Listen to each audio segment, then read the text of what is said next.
안녕하십니까. 초기불교 2의 7번째 시간입니다. 오늘은 12연기에 대해서 하는데요. 이 책으로는 14장부터죠. 14장부터 몇 장입니까? 예, 272페이지 그러니까 14장, 15장, 16장 예, 이제 이렇게 합니다. 12연기에 대해서 오늘은 알아보는 시간이고요. 먼저 이야기를 드리지만 12연기를 제대로 이해한다는 게 정말 힘드네요. 어렵습니다. 솔직히 말하면 잘 모르겠습니다. 옛날에 볼 때, 예를 들면, 3세 양중인과 연기 같은 거, 이건 좀 아닌데, 옛날에 볼 때는 그냥 그러고 별 생각 없이 이제 넘어갔는데, 예를 들면, 3세 양중인과 같은 경우에, 죽음, 임종시의 그 마지막 시기라고 하는, 뭡니까, 바왕가가 다음 생에 재생경결심으로 상속이 된다. 이제 그게 윤회 아닙니까? 따지고 보면. 그럼 그것을 어떻게 지금 21세기니까 21세기의 과학적 방법과 과학적 언어로 설명을 할 수 있나? 도저히 내 머리로는 어떻게 설명을 할 수가 없다. 이런 생각이 듭니다. 아무리 부처님이 하신 이야기라지만 납득이 안 되는데 무조건 믿으라고 하는 것도 문제가 있죠. 첫 번째, 이런 문제가 있고. 두 번째, 이제 12연기에 대해서 다양하게 이해하는 아주 극단적인 상반된 관점들이 있습니다. 예를 들면 정통 남방불교, 아비담마에서 이야기하는 이 3세 양중 연기설 입장이 있는가 하면, 즉 과거, 현재, 미래에 이렇게 연기하는 것으로, 그러니까 윤회의 괴로움이 어떻게 발생하고 소멸하는가, 이런 관점을 3세에 걸쳐서 이야기하는 이런 관점이 있는가 하면, 주로 이제 최근 학계 20세기 들어서 초기 불교 아함경 중심으로 초기 불교를 재발견하면서 서구를 중심으로, 일본 서구를 중심으로 이제 좀 논리적인 상관관계로 12연계를 이해하는 그런 관점도 있습니다. 이제 우리나라 같은 경우는 이정표 교수의 그런 여러 가지 이야기, 주장이 대표적이라고 볼 수 있죠. 근데 이제 이런 경우는 논리적인 관점에서 12연계를 풀어낼 때는 이정표 교수의 책을 보면 무명행에 대해서는 설명을 하지 않고 식부터 이제 설명을 합니다. 10연기로 이야기하죠. 식, 무명행, 식, 명색, 유익, 촉수, 애치, 식부터 해서 이게 쭉 이것이 어떻게 이 세계가 우리의 마음에 인식이 되는가, 이런 관점에서 이제 풀어나가는데, 첫 번째 문제는 무명행에 대한 설명이 빠져 있다. 두 번째 문제는 유를 조건으로 해서 생이 일어나고 생에 의해서 노사가 일어난다. 이 부분이 이제 유라고 하는 것을 여기서 이제 논리적인 관점에서는 내가 있다는 생각, 이렇게 이제 이해를 하고, 내가 있다는 생각에 의지해서 생이 일어난다. 근데 이게 상식적으로 납득이 안 돼요. 그럼 이런 관점에서 생을 본다면 생은 찰나생, 찰나멸하는 어떤 생각, 망상, 번뇌, 찰나생, 찰나멸하는 그런 식, 이런 관점으로 이해하면 내가 있다는 생각이 번뇌심을 일으킨다. 생멸하는 번뇌심을 일으킨다. 말이 되는데 그렇게 이야기를 하자면 생 다음에 노사가 아니고 뭐 멸이든 다른 표현이 나와야 되는데 노사가 나오거든요. 그리고 이제 강목 스님이 이제 서지학적으로 이제 정확하게 이제 고증을 하기에 12연기의 생은 벌스 한번 태어나는 그 생을 말하는 거지 찰나찰나 생멸하는 그 생이 아니다. 어원 자체가 완전히 빨리어의 어원 자체가 완전히 단어가 다른 거다.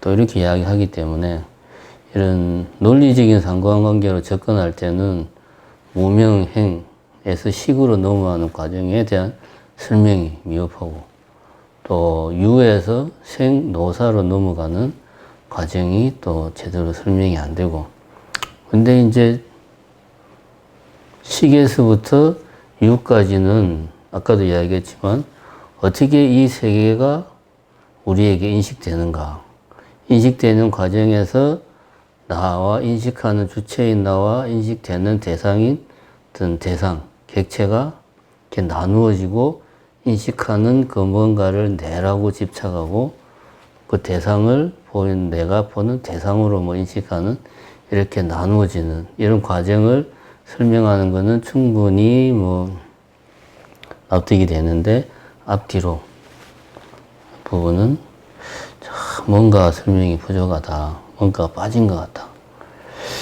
그러니까 크게 대표적으로 이런 두 가지 관점이 있는데 양쪽 다 뭐 뭔가 속 시원하게 설명을 해주는 게 없다는 거죠. 예, 그래서 먼저 이야기하고 싶은 것은 저도 잘 모르겠습니다. 정확하게 12연계가 뭔지 도대체 이게 뭔지 정말 궁금합니다. 이걸 먼저 전제로 하고 부처님이 이제 그 누굽니까 시자 아난다 전자에게 그렇게 이야기를 했답니다. 부처님이 이제 12연계에 대해서 설법을 하시고 이제 설법을 들은 스님들이 가고 나니까 이제 아난존자가 부처님께서는 12연계가 매우 심오하고 어려운 것이라고 이야기하는데 제가 듣기에는 뭐 그렇게 어렵고 대단한 게 아닌 것 같습니다. 그렇게 이야기를 하니까 부처님이 이제 아난존자에게 그런 말 하지 마라. 이제 뭐라고 그러냐면 잠깐만 기다려.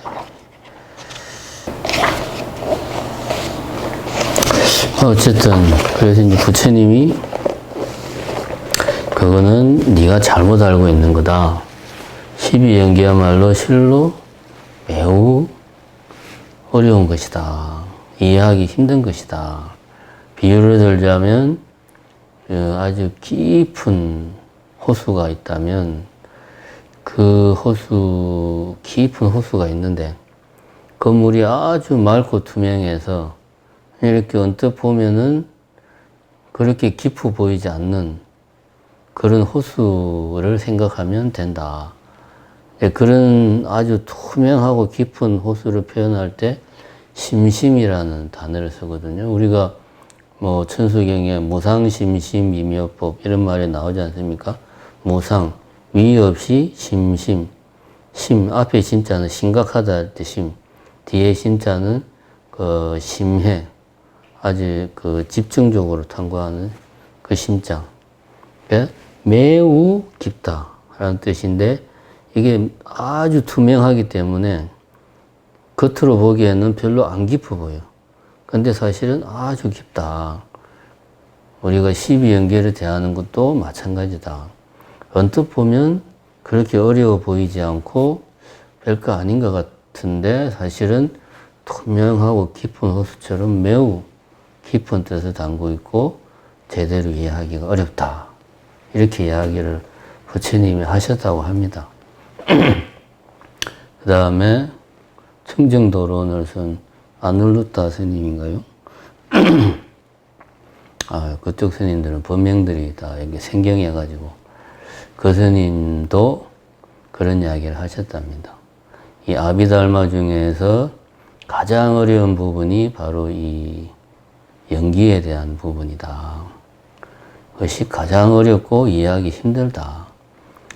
근데 내가 지금 이것을 연기에 대해서 주석을 달고 해설을 하려고 하니 참 마음이 몹시 무겁다. 뭐 이런 말씀을 하셨다고 합니다. 그만큼 12연기가 별거 아닌 것 같은데 어렵고 또 부처님 교리의 핵심인데 정작 우리가 제대로 이해를 못하고 있는 게 12연계다. 그래서 이걸 먼저 말씀을 드리고 그래 이제 강목스님 같은 경우는 12연계를 이해함에 있어서 정통 남방불교의 입장을 아주 강조를 하고 있습니다. 첫 번째가 뭐 책에도 나와 있지만 연기와 연은 구별을 해야 된다. 대승불교에서 12연기와 제법의 상호관계를 이야기하는 연을 같은 걸로 동일시하는데 이것은 잘못된 거다. 12연기는 이 윤회의 괴로움이 어떻게 생성하고 소멸하는가. 생성하는 것은 12연기에서 유전문이 되고 그 다음에 소멸하는 것은 환멸문이 되고 결국 12연기는 윤회를 이야기하는 거다. 그리고 제법의 상호관계, 화엄에서 이야기하는 중중무진법계, 뭐 인드라망 이런 것들은 연이라고 아예 단어 자체가 다르다. 그런데 대승불교에서는 이 두 가지를 동일시한다. 그건 잘못된 거다. 이 점을 강조를 합니다. 강조를 하고 이제 대승불교 중에서도 이제 초기 북방 아비달마나 유식에 대해서는 이런 12연기를 개성, 성화 시켜서 연에 대한 내용으로 발전시켰다. 또 그런 표현을 하는데 후자의 표현은 처음에는 연기와 연은 확실히 다르다고 이야기를 하고 또 12연기를 개성 발전시켜서 연을 북방 대성에서 설명을 하고 있다. 또 그런 이야기도 중간에 나오는 게 조금 어떻게 보면 좀 앞뒤가 안 맞는 것 같은 느낌은 듭니다. 어쨌든 첫 번째는 그 점을 강조하고 있고, 그렇죠. 이제 두 번째는 뭐 여러 가지 연기설 중에서 3세 양중 연기설을 이제 남방불교 아비달마에서는 채택해서 설명을 하고 있습니다. 북방 아비달마도 마찬가지로 그러니까 설일체 유부 같은 경우에는 이 3세 양중 연기 인과 이것을 채택해서 설명을 하고 있습니다. 그래서 결국은 요 이제 책에서 연기설을 이야기할 때 이제 16장에서 이제 주로 연기 12연기에 대해서 이야기를 하고 15장은 각각 뭐 무명이 뭐고 행은 뭐고 각각에 대한 설명을 하고 14장은 앞에서 이야기했듯이 우리 이제 대승불교권에서 12연기에 대해서 잘못 이해하고 있는 부분이 뭐다 라고 강목스님이 강조하고 싶은 바는 뭐 이런 거다 라는 것들을 14장에서 이야기를 하고 있습니다. 그래서 압축하자면 결국 이 12연기가 구체적으로 각각의 요소들이 서로 어떻게 관계를 맺어서 이것이 연기, 함께 의지해서 일어나는지를 설명하는 게 핵심인데 그 부분에 대한 설명은 그렇게 많지가 않아요. 다른 제 아비달마 해설서를 봐도 그 부분은 뭐 그렇게 상세하게 잘 안 나와 있는 것 같고 아니면 제가 뭐 봐도 이해를 잘 못하겠는지 눈에 확 안 들어옵니다. 이 책 재택 뒤져보다가 결국은 오늘 이 시간에는 제가 3세 양중 인과를 에 대한 그런 입장을 동의한다기보다 사실은 저도 그 내용에 대해서 확신은 없지만 일단은 뭐 남방 불교에서는 그거를 공식적으로 채택을 하고 있고, 그 다음에 대승에서도 구사론이나 유식까지는 그런 입장을 채택을 하고 있다고 하기 때문에, 오늘은 뭐 3세 양중인과 연기설 요 부분을 이해하는, 뭐 설명하는 정도로 하고 오늘 시간은 마칠까 합니다. 3세 양중인과론을 설명을 하려면 이제 이렇게 보면 또 이제 12연기를 설명하는 것이 네 가지 방식으로 12연기를 이제 아비달마 불교에서는 12연기에 대한 해석이 네 가지가 있다라고 설명을 하고 있죠. 첫 번째가 이제 찰나 연기, 두 번째가 원속 연기, 세 번째가 연박 연기, 네 번째는 분위 연기. 네 가지로 설명을 한다. 근데 그 중에서 아비달마에서는 네 번째 분위 연기로 설명하는 방식을 채택하고 있다. 이렇게 이야기를 하고 있습니다. 뭐 찰나 연기는 한 찰나 안에 12연기가 다 들어가 있다는 그거. 쉽게 말하면 그 이제 12연기의 측면으로 한 찰나에 일어나고 생멸하는 것을 그 안에서 다 한 찰나 속에서 설명하는 거고, 그 다음에 원속 연기는 이것이 여러 생에 걸쳐서 시간을 뛰어넘어서 상속한다. 뭐 이런 거고요. 연박 연기는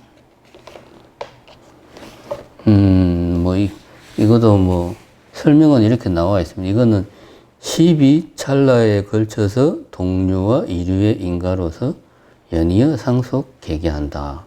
이렇게 뭐 짧게 설명만 나와 있고 구체적인 설명은 없습니다. 그 다음에 이제 분위 연기라 하는 것은 설명이 이렇게 되어 있습니다. 어쨌든 12연기는 12개의 요소가 있는 거 아닙니까? 그 12개의 요소가 과거, 현재, 미래의 생에 걸쳐서 무간의 오온이 상속한다. 이게 1년의 5원의 흐름이다.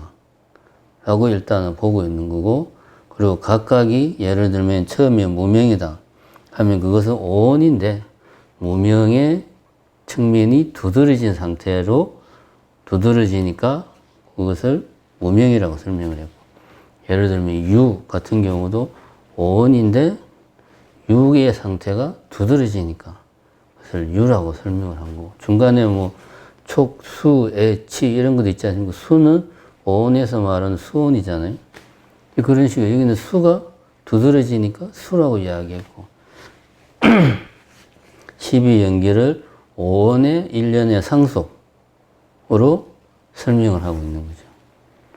이 부분이 그나마 좀 설득력이 있는 게, 전 시간에 제가 5온, 12처, 18개가 모두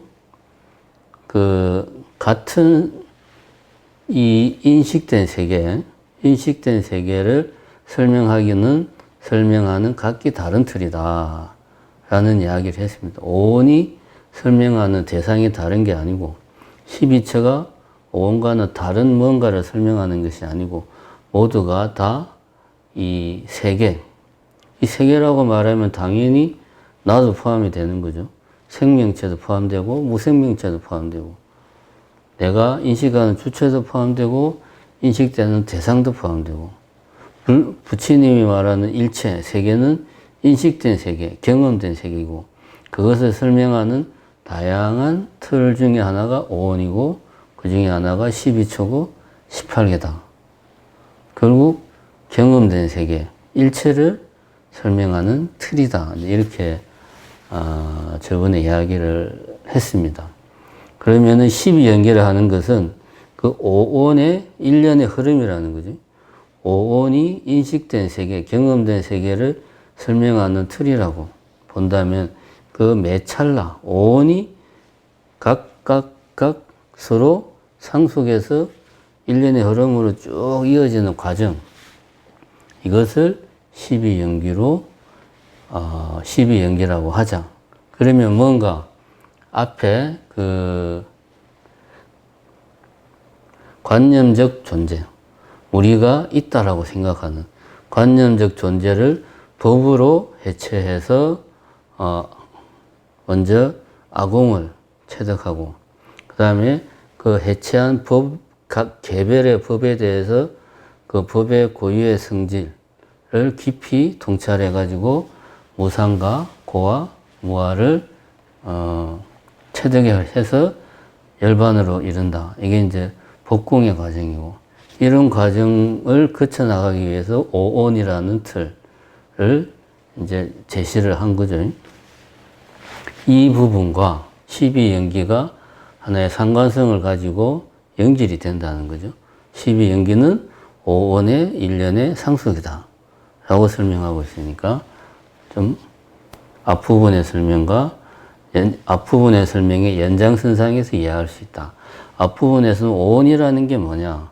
5원은 12초로도 설명할 수 있고 18개로도 설명할 수 있다. 이 5원이 1년의 흐름으로 상속으로 5원을 1년의 흐름으로 표현되는 것을 12연기라는 틀로 설명을 하고 있다. 이렇게 이야기하면 전체적인 어떤 아비달마 교학의 뭐라고 그래야 될까요? 철학적인 체계가 갖추어지는 거죠. 그런 의미에서 좀 설득력이 있다. 뭐가? 분위연기가 라고 저는 생각을 합니다. 그렇게 생각해서 3세 양중 인과설이 그나마 좀 설득력이 있다고 생각을 하고, 각각에 대해서, 이제 그럼 중요한 것은 무명이 뭐고, 행이 뭐고, 식이 뭐고, 이거를 이제 3세 양중 인과설에서는 이것을 각각을 어떻게 규정을 하고 있는가를 알아야 되는 겁니다. 왜냐하면 그 논리적인 상관관계를 설명하는 거하고 3세 양중 인과설로 설명하는 거하고 보니까 개념 정의 자체가 달라요. 그렇다고 해서 제가 그거를 납득을 하냐면 그건 아닙니다. 솔직히 말하면 납득하기가 힘들어요. 그렇지만 어쨌든 개념 정의 자체가 다릅니다. 3세 양중 인과설에서 무명이라는 것은 과거생에서 일어난 온갖 번뇌다. 이렇게 이야기하고 있습니다. 과거생에서 일어난 번뇌. 다른 표현을 쓰면 중류의 최후 찰나를 거쳐 현생의 의식으로 잉태되기 전까지의 온. 그러니까 첫 번째는 과거생의 번뇌다. 그리고 두 번째는 과거생을 정확하게 사유라고 우리가 이야기하죠. 생류, 번류, 사유, 중류 이렇게 이야기하지 않습니까? 생류는 태어나는 그 찰나. 태어나는 게 아니고 태어나는 그 찰나를 생류라고 그러고, 사유는 임종의 찰나, 죽는 그 순간 찰나. 불교적 용어로서의 찰나. 그게 사유고, 생류와 사유 사이가 우리가 살아있는 기간이죠. 우리의 삶, 인생을 본유라고 말하고, 사유와 임종의 순간과 생유, 태어남의 순간 그 사이가 중유. 티베트 불교에서 말하는 중음신. 이것이 이제 77 해가지고 49제를 이 중음신은 최대 49일이다. 이렇게 이야기를 하죠. 그게 이제 49제의 근거가 되고 막 그렇습니다. 어쨌든 남방불교에서는 뭡니까? 사유, 죽음의 임종의 순간에 방황과 식이 바로 다음 생에 그 재생 연결심으로 상속이 된다고 하고, 그 다음에 이제 북방불교, 북방 아비달마나 대성불교로 넘어가면 이 사이에 중류가 들어가는 거죠. 중류. 중류는 중음신이고, 그래서 여기 이제 오원을 설명할 때 첫 번째는 과거의 번뇌, 내지는 북방 아비달마 쪽에서는 중류의 그 최후 찰나, 중류의 마지막 찰나. 다시 말해서 다음 생에 생류로 상속되기 직전에 그 오온, 그것이 무명이다 라고 이야기하는 겁니다. 이렇게 정의를 하면 우리가 상식적으로 알고 있는 무명, 뭡니까? 알지 못하는 것. 정확하게 말하면 사성제를 알지 못하는 것. 그게 우리가 상식적으로 알고 있는 무명이란 말입니다. 근데 이렇게 무명의 개념 정의를 다른 각도에서 하고 있습니다. 이렇게 이해를 해야 12연계를 이해하기가 제가 볼 때는 수월해요. 우리가 상식적으로 알고 있는 무명을 이렇게 알지 못함, 밟지 못함, 이렇게만 우리가 뭐 사성제를 이해하지 못함으로 무명을 이해하고 있으면 그 무명이 왜 행이라고 하는 것은 엄밀하게 말하면 오온에 말하는 행온이거든요. 일반적으로 봐서는 행온이라고 하는 것은 심리 현상 아닙니까? 사견, 뭐 들뜸 이런 마음과 함께 일어나는 심리 현상, 50가지의 심리 현상, 52가지의 그 마음 부수, 그 심리 현상인데 무명이 조건에 대해서 심리 현상이 일어난다. 그냥 개괄적으로는 그럴 거라는 추정을 하지만 구체적인 근거가 다 연결되는 구체적인 근거가 없어요. 이렇게 무명을 일반적인 의미로 생각하면. 근데 이제 이것을 아까 말했듯이 과거의 번뇌, 과거 생에 일어난 온갖 번뇌, 내지는 중류의 마지막 찰나의 오온으로 생각하면 구체성을 확보를 하는 거죠. 다음 두 번째 가면 행은 뭐냐? 행은 과거 생에 지은 온갖 업이다. 이렇게 이야기하고 있습니다. 번뇌가 업을 만드는 거죠. 번뇌를 조건으로 해서 과거 생에 내가 그 번뇌가 과거 생에 만들어진 번뇌들이 그것이 인이 되어서 업을 만들어내는 거죠. 그것이 행이다. 그래서 행까지는 과거생이다. 과거다. 그러면 3세 중에서 과거는 무명 행까지고, 그래서 무명과 행은 두 가지 과거생의 원인이 되는 거고, 이 과거생의 원인이 식, 명색, 촉입, 촉수까지 현재생의 결과를 만들어내는 거예요. 과거생의 원인이 조건에 대해서 현재생의 결과, 식, 촉, 명색, 유입, 촉수의 현재생의 결과를 만들어내는 거다. 근데 이제 3세 양중 인과설에서는 식을 어떻게 설명하냐. 우리가 오온에서 아비달마, 일반적인 아비달마에서 식은 뭡니까? 그냥 아는 작용입니다. 아는 과정. 인식, 행위가 식인데, 여기서는 오온 중에서 모태에 잉태되는 찰나의 오온을 식이라고 이야기. 무명, 행, 식 할 때 식은 그 생이 시작되는 생류의 단계. 그게 언제냐면 모태에 잉태되는 찰나죠. 그죠? 생류가 태어나는 순간이니까. 그때의 오온을 식이라고 이야기하죠. 왜? 그때는 식이 가장 두드러지니까. 그러면 이제 왜 그때 식이 가장 두드러지는가? 그건 저도 모르겠습니다. 이런 것들은 사실 이런 부분들이 21세기의 과학적인 방법과 21세기의 과학적인 언어로 설명을 할 수 있어야 되는데 이 몇 줄의 문장만 가지고는 추론하기도 힘들죠, 사실은. 왜 생류의 순간에, 잉태되는 순간에 오온 중에서 식이 가장 두드러지는가? 그냥 막연한 추측밖에 할 수가 없죠. 그때는 뭐 온전한 육체를 갖춘 상태가 아니니까 뭐 그럴 수 있다. 뭐 이런 추측을 할 수 있는데 이거는 결과를 상정해 놓고 추측하는 거죠.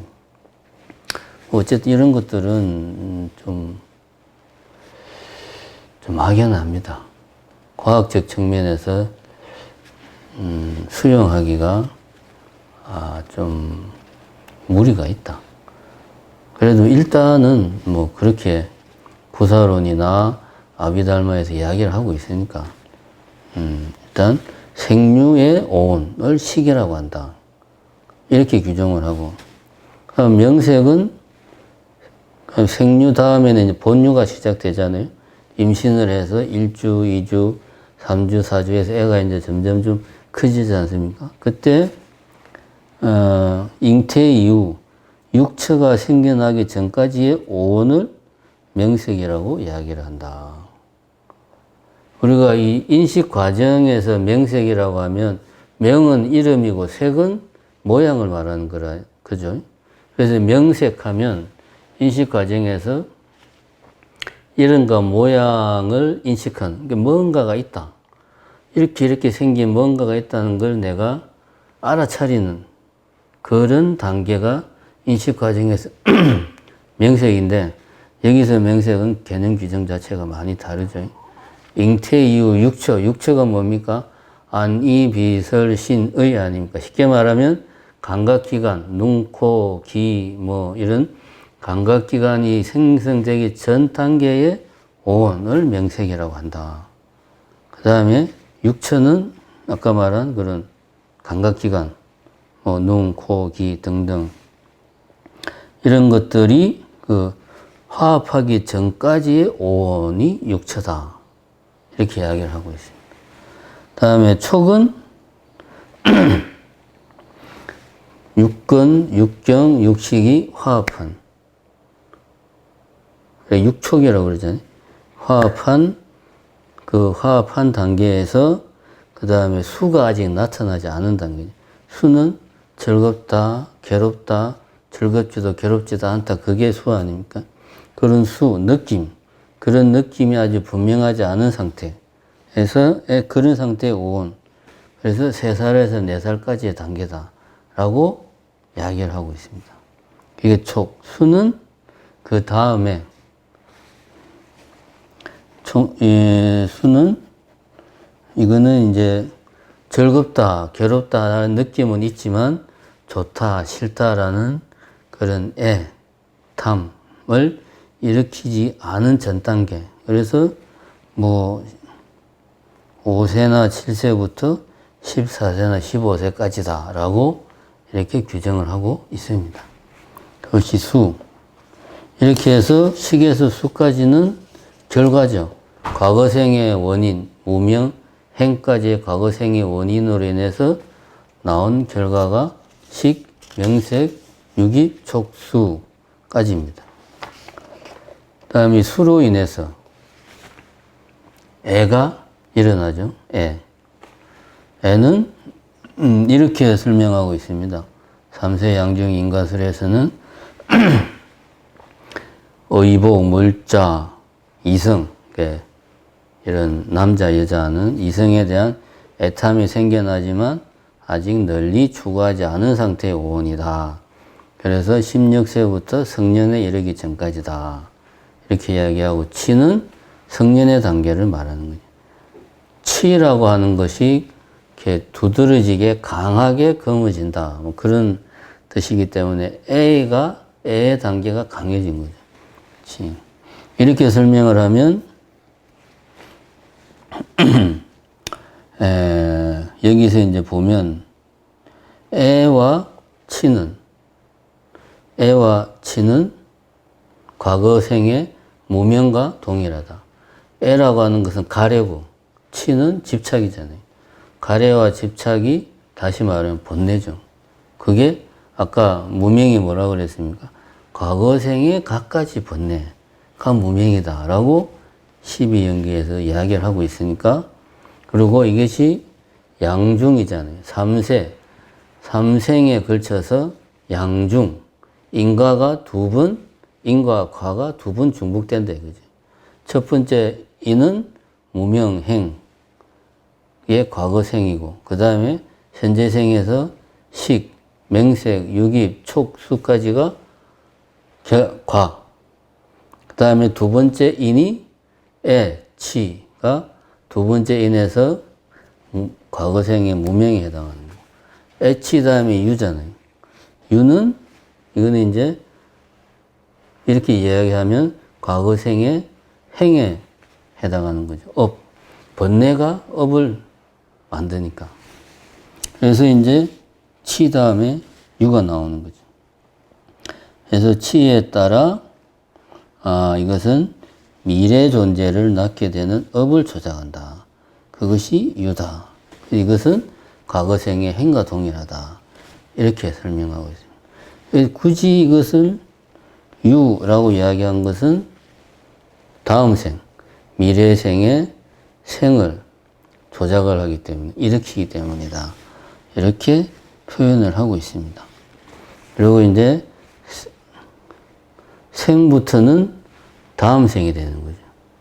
유까지는 지금의 생이고, 무명행은 과거의 생이고, 생노사는 미래생이고 해서 3세가 되는 거고, 인과가 두 번 반복되니까 양중이 되는 거고, 그래서 3세 양중 인과설이다.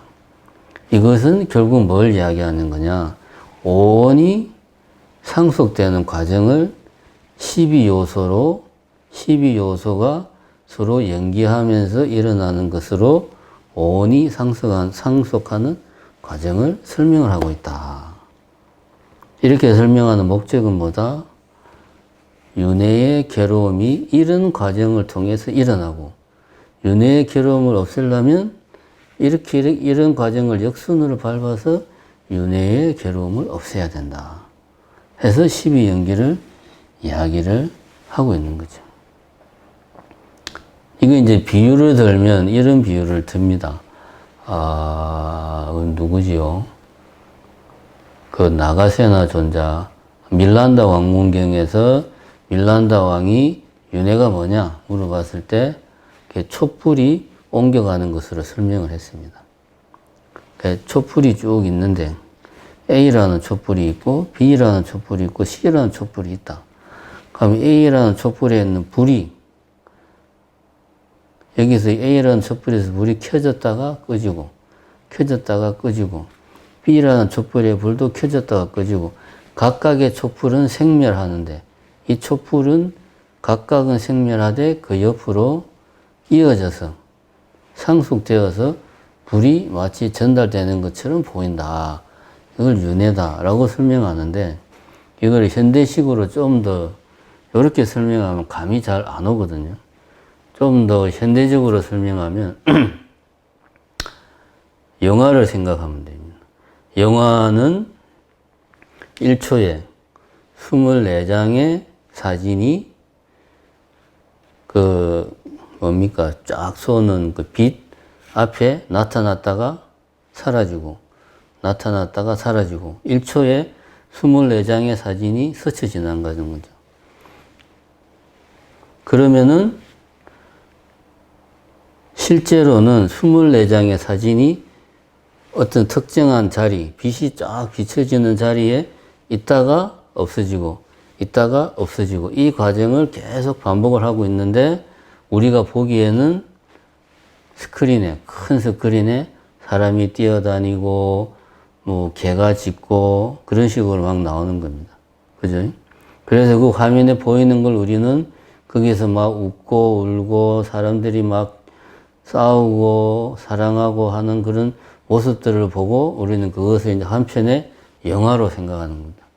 예를 들면 제목, 기생충 영화 이런 식으로 그거를 한편의 영화로 우리는 그런 영화가 실제 한다고 생각을 하는 거죠. 그럼 이게 그 스크린에 막 보이는 누군가가 태어나서 뛰어다니고 학교 가고 그 스크린에 보이는 게 우리의 인생이에요. 근데 실제로는 뭡니까? 하나하나의 오온이, 한 장의 오온이 그 스크린, 빛, 그 쫙 쏘는 영상이, 그 영상의 화면 앞에 한 장의 사진이 올라왔다가 사라지고 또 한 장의 사진이 올라왔다가 사라지고 이런 과정이 계속 반복해서 이어지는 거죠. 실제로는. 이 현실은 실제로는 어디에도 우리가 스크린에 보이는 그런 어떤 배우가 나와서 막 대사를 하고 이야기를 하는 그런 상은 없어요. 현실에서는 오로지 한 장의 사진이 그 영상기 앞에 나타났다가 사라지고 나타났다가 사라지는 과정이 반복될 뿐입니다. 근데 그것이 쫙 이어지면서 마치 어떤 한 편의 영화가 보이듯이 우리들의 삶도 그러하다. 윤회라는 것도 이런 식으로 설명을 할 수가 있다. 각각의 삶을 한 장의 그 필름, 사진이라고 생각을 하자 이거죠. 그런 것들이 계속 상속에서 이어지는 거죠. 더 좁게 보면 각각의 그 필름 하나가 오온이 되는 거죠. 그 오온의 일련의 흐름이 윤회가 되는 거죠. 그것이 우리의 삶이고 더 크게 보면 윤회가 되는 거죠. 그죠? 이렇게 이제 설명을 하고 있습니다. 그럼 이제 여기에서 우리가 참 이렇게 말하면은 그렇구나라고 이해를 할 수도 있는데 곰곰이 생각을 해보자 이겁니다. A라는 사진이 있다. A라는 사진이 딱 보이고 사라지고 그 다음에 B라는 사진이 보이고 사라지는데 왜 그것이 쭉 이어지면 마치 저 아무것도 없는 천조가리 위에서 말이 달려가는 것처럼 보일까? 그것은 두 가지 이유가 있거든요. 여기에서 영사기가 강하게 빛을 비추는 게 하나가 있고 두 번째는 우리의 눈이 빨리 움직이는 그 사진이 나타났다가 사라지는 그 필름이 나타났다가 사라지는 게 너무나 빠르기 때문에 우리가 그거를 캐치를 못해요. 그러니까 마치 텅 빈 스크린에 말이 띄는 것처럼 보이는 겁니다. 그런데 윤회만 놓고 보면 왜 하나의 오온과 이 현찰나의 오온이 있고 다음 찰나의 오온이 있다고 치자. 아무런 매개 과정 없이 어떻게 해서 이 오온이 이 다음의 오온에 상속이 되는가? 이게 사실 현실적으로 납득이 안 됩니다. 굳이 21세기의 과학으로 설명을 하자면 의식이라고 하는 것은, 식이라고 하는 것은 뇌세포라는 물질의 활동이란 말이에요. 물질의 활동이에요. 인식 활동은 곧 뇌세포의 활동이 되고요. 그러면 예를 들어서 지금 내가 나의 의식을 다른 육체로 옮기고 싶다. 만약에 기술이 발전한다면 이런 가정을 할 수는 있죠. 나의 뇌파를 온전히 그대로 어떤 저장 장치에 저장을 하고 그것을 다시 다른 그 뇌에다가 그 저장 장치에 저장한 뇌파를 그대로 옮길 수는 있어요. 이 모든 과정에서는 물질적인 매개가 존재를 하는 거죠. 근데 그게 아니고 오온의 일련의 흐름은 어떻게 보면 이렇게 되는 거죠. 그 뇌의 활동 자체가 여기서 저기로 전이한다, 이동한다 라고 밖에 우리가 이해를 할 수밖에 없는 거죠. 물질에 토대하지 않은 활동이 상속되고 움직이는 거죠. 이런 부분에 대한 과학적인 어떤 검증이 사실은 필요하다.